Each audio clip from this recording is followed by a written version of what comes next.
एक बार की बात है, बादशाह अकबर के दरबार में उनसे नौकरी मांगने की फरियाद लेकर एक व्यक्ति पहुंचा। उसकी कुछ देर बातें सुनने और बुद्धि की परीक्षा लेने के बाद बादशाह ने उसे चुंगी यानी टैक्स वसूलने वाला अधिकारी बना दिया।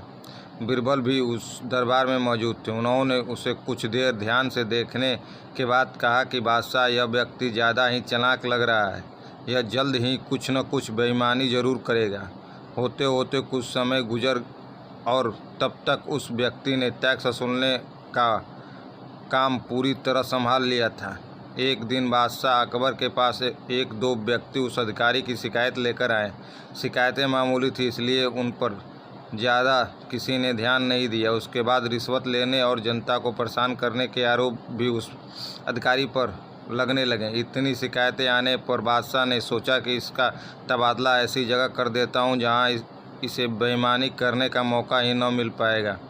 इतना सोचते ही बादशाह ने फैसला किया कि उसे अस्तबल का मुंशी बनाया जाएगा। फिर अकबर ने मन में कहा कि अब घोड़ों की लीड उठाने के काम में एक क्या ही बेईमानी कर पाएगा। वहाँ मुंशी के पद पर पहुँचते ही उस व्यक्ति ने फिर रिश्वत लेना शुरू कर दिया। उसने सीधे घोड़े की देखभाल करने वालों से कहा दिया कि तुम लोग घोड़ों को कम दाना पानी खिलाते हो। इसका पता बादशाह को चला है, इसलिए मुझे लीड को तौलने के लिए भेजा है। अब अगर लीड का वजन कम हुआ तो सबकी शिकायत बादशाह से कर दूंगा। इस तरह से उस मुंशी से परेशान होकर हर घोड़े के हिसाब से उसे 1 रुपये लोगों ने देना शुरू कर दिया। यह बात भी कुछ समय बाद अकबर तक पहुंच गई। उन्होंने मुंशी को सीधे यमुना की लहरें गिनने का कार्य सौंप दिया। फिर बादशाह के मन में हुआ कि अब यहाँ तो यह कोई बेईमानी कर ही नहीं पाएगा। कुछ ही दिनों में जैसे ही वह व्यक्ति